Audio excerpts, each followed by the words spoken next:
मोहन अपने आलू के ठेले को लेकर बाजार गया होता है। उसे सुबह से शाम हो जाती है, लेकिन उसका एक भी आलू नहीं बिकता। फिर शाम को अचानक मौसम करवट लेता है। बादलों की तेज गड़गड़ाहट होने लगती है और फिर अचानक से तेज बारिश आ जाती है। हे भगवान, एक तो वैसे ही सुबह से एक भी आलू नहीं बिका, ऊपर से मेरे सारे आलू बारिश में भीगकर खराब हो गए। अब मैं क्या ही बेचूंगा।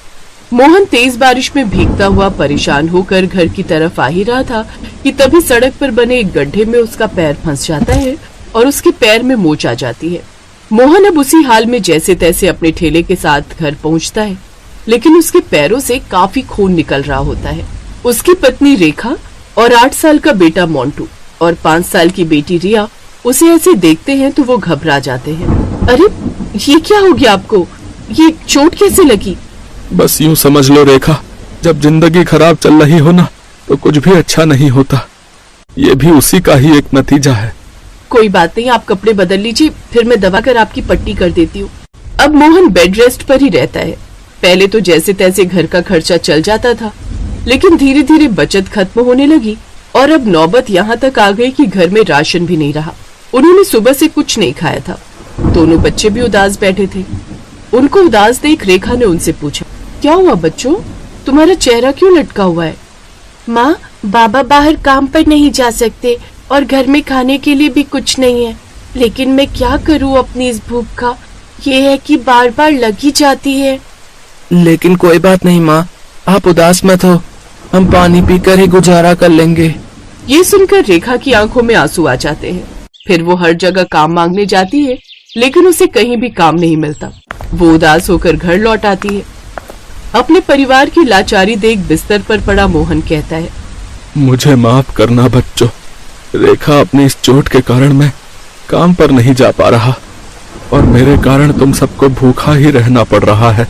न जाने मुझे ठीक होने में कितने दिन लगेंगे, लेकिन मुझे तो डर है कहीं घर में रखे ये सारे आलू खराब न हो जाएं। अपने पति की बात सुनकर रेखा को एक विचार आता है। अगर आलू बाजार में जाकर बेचूं तो भी हमारी इतनी आमदनी नहीं होगी, और अगर ये बारिश में खराब हो गए तो हमारा काफी नुकसान होगा। इसलिए मैं सोच रही थी, अब क्यों ना हम इस आलू के समोसे बनाकर बेचें। आप तो जानते ही हैं बच्चों को मेरे हाथ के चटपटे समोसे कितने पसंद है। आप ठीक कहती हो माँ। आपको पता है, हमारे स्कूल के गेट के पास एक अंकल समोसे कचौड़ी बनाकर बेचते हैं।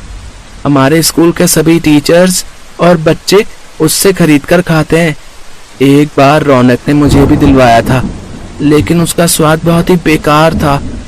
आपके चटपटे समोसे के आगे तो वो सब फेल है। हाँ माँ, अगर आप भी समोसे बनाकर बेचो ना तो आपको खूब मुनाफा होगा। बच्चे कह तो ठीक रहे हैं, तुम्हारे हाथों के चटपटे समोसे तो सचमुच बड़े ही बेहतरीन होते हैं। उन सब की बात रेखा को पसंद आ जाती है और वो अपनी चांदी की माला सुनार को बेचकर कुछ पैसे ले आती है। फिर उससे जरूरत का सामान खरीदती है।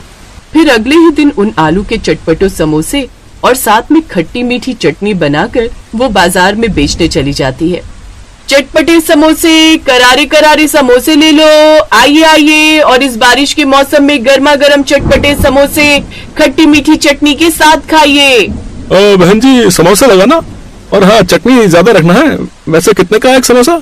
समोसा नहीं भाई साहब, बल्कि चटपटा समोसा कहिए, वो भी सिर्फ 10 रुपए में एक।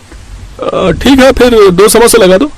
रेखा जल्दी से उसके लिए चटपटे समोसे लगाती है, जिसे खाते ही ग्राहक बहुत खुश होता है और वो उसकी खूब तारीफ करता है। वाह बहन जी, क्या स्वादिष्ट समोसे बनाए हैं। आहा, मजा ही आ गया इस बारिश के मौसम में ऐसे समोसे खाकर। ऐसा करो, 8 समोसे पैक कर दो, घर पर सबके लिए लेकर जाऊंगा, सब बहुत खुश होंगे। आहा जी, अच्छी बात है। उस ग्राहक की ये बात आसपास के लोग सुन लेते हैं और वो सब उसके ठेले पर आते हैं और उसके समोसे खरीदते हैं। पहले ही दिन उसके सारे समोसे बिक जाते हैं। ये देख रेखा बहुत खुश होती है और वो खुशी खुशी शाम को घर चली जाती है। उस रोज वो रात को बड़े दिनों बाद सबके लिए खाने में पनीर की सब्जी बनाती है। अब ये सिलसिला हर रोज चलता है। वो रोज समोसे बनाती और बाजार में ले जाकर बेचती। ऐसे ही एक रोज वो बाजार में ठेला लगाकर खड़ी होती है कि तभी मौसम करवट लेता है। उस रोज रिया भी उसके साथ ठेले पर आई हुई होती है। हे भगवान, लगता है बहुत जोरों की बारिश शुरू होने वाली है। रिया बेटी, ठेले के नीचे त्रिपाल है, जल्दी से देना मुझे। हाँ माँ, अभी देती हूँ। रेखा जैसे ही वो त्रिपाल बांधती है वैसे ही जोरों की बारिश शुरू हो जाती है। माँ, बादलों की गड़गड़ाहट से मुझे डर लग रहा है। देखो ना, बिजली भी कितनी जोरों की कड़क रही है। फिर बारिश और भी तेज और टेढ़ी होने लगती है, जिसके चलते अब त्रिपाल भी बारिश रोक नहीं पाता, जिसकी वजह से सारा पानी उनके समोसों पर आ गिरता है और सारे समोसे खराब हो जाते हैं। इस रोज उनकी बिल्कुल भी बिक्री नहीं होती, ऊपर से उनके सारे समोसे भी खराब हो गए। परेशान होकर रेखा घर आती है, लेकिन अगले दिन से वो अच्छे से अपने ठेले को सफेद पिन्नी बांध देती है और बाजार में समोसे बेचने निकल पड़ती है। हे भगवान, कल तो मेरा नुकसान हो गया, लेकिन आज मेरा कोई नुकसान ना हो।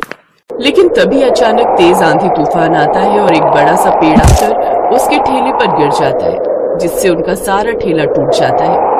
हे भगवान, तूने हम गरीबों के नसीब में ना जाने कितने दुख लिखे। अब तो मेरा ठेला भी नहीं रहा, अब मैं अपने समोसे कैसे बेचूंगी। अगले कुछ दिन तक रेखा अब घर पर ही रहती है, लेकिन फिर एक रोज उसे एक आदमी की आवाज आती है जो सर पर टोकरी लाद कर गली गली जामुन बेच रहा था। ये देख रेखा को एक विचार आता है और वो सर पर टोकरी लाद कर समोसे बेचने निकल पड़ती है और ऊपर से बड़ी पिन्नी से उस टोकरी को ढक लेती है।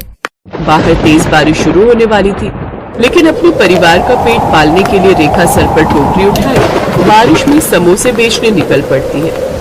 मोंटी भी उसके साथ काम पर जाने की जिद करता है, वो भी अपनी माँ के साथ चल पड़ता है। बारिश में गली गली घूम घूम कर वो चटपटे समोसे बेचते हैं। टोकरी को तो उन्होंने पन्नी से ढका हुआ था, इसलिए समोसे तो खराब नहीं हुए, लेकिन बारिश में भीगने के कारण मोंटी की तबीयत खराब हो जाती है और वो छींके मारने लगता है। अरे मोंटी, तेरी तो तबीयत खराब हो रही है, ऐसा कर, बारिश के मौसम में तुम काम पर मत आया करो, बेकार में तुम्हारी तबीयत खराब हो जाएगी।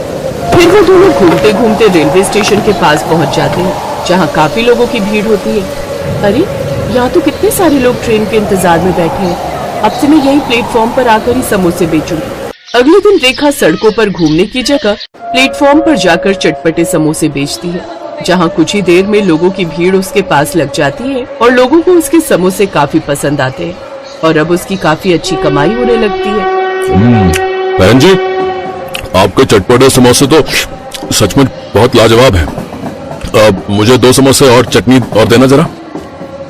अब रेखा फिर से अच्छे पैसे कमाने लगी, लेकिन अब वो साथ साथ बचत भी करने लगी। लेकिन उसका काम अच्छा चलने के कारण आसपास के फेरी वालों की बिक्री कम हो गई।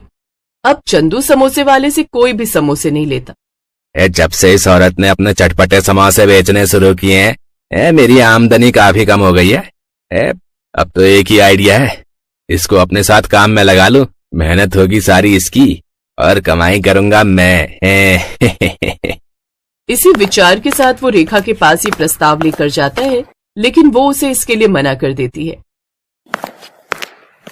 रेखा के इनकार करने पर चंदू अपने आदमी को नकली पुलिस वाला बनाकर उनके पास भेजता है।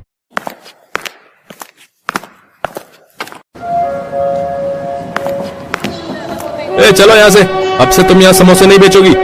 लेकिन क्यों साहब, मैं तो बराबर यहाँ ये लगाने का टैक्स भरती हूँ। लेकिन तभी वहाँ असली पुलिस वाला आ जाता है, जो कि रेखा के ठेले पर रोज समोसे खाने आता था। वो उस आदमी को नकली पुलिस वाला बनने के जुर्म में अरेस्ट कर लेता है। माफ कर दो साहब, ये सब मैंने चंदू हलवाई के कहने पर किया था। फिर पुलिस उन दोनों को गिरफ्तार कर लेती है।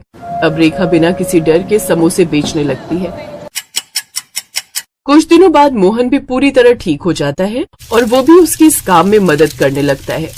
अब दोनों पति पत्नी मिलकर खूब मेहनत करते हैं और खूब पैसे कमाते हैं और अपने लिए एक बड़ा पक्का घर बनवा लेते हैं, जिसमें हर सुख सुविधा होती है।